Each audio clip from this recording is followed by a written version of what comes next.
House Oversight and Government Reform Committee held its second hearing on the Flint water crisis, listening to testimony from a former mayor of Flint as well as a former EPA administrator. Now, there was no doubt that there was a lot of finger pointing during the course of today's hearing, but there was a particular spotlight on the EPA, especially on Susan Hedman. She's a former EPA regional administrator. Jason Chaffetz, he's the chairman of the Oversight Committee. He presented a memo written by Ms. Hedman that appears to show her dismissing initial reports of water contamination in Flint. Ms. Hedman, appearing very emotional before that committee, defended her role with the EPA, but added that the EPA had nothing to do with this crisis. Take a listen. With the help of the EPA Flint Task Force, corrosion control was finally implemented. And testing now indicates that the protective coating that prevents lead from leaching into tap water is being restored.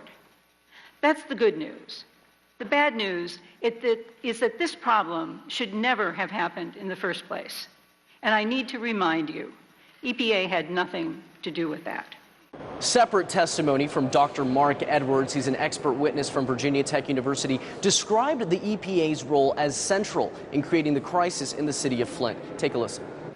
Willful blindness, in this case to the pain and suffering of Flint residents.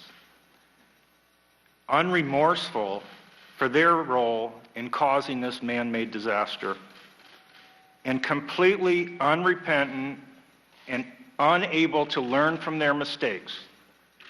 Ms. Hedman said EPA had nothing to do with creating Flint.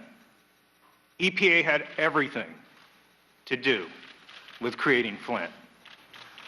Several families from Flint that were affected by the water crisis were in attendance at that hearing as well, at times appearing very emotional, even outraged while listening to the testimony. But what members of the committee made clear is that there is plenty of blame to go around, including the Office of the Emergency Manager, the local Department of Environmental Quality, all the way up to the office of Michigan Governor Rick Snyder. Now, there is one more hearing expected to take place this coming Thursday, March 17th. That will include testimony from Governor Rick Snyder as well. Manuel, Rapalo, RT, Capitol Hill.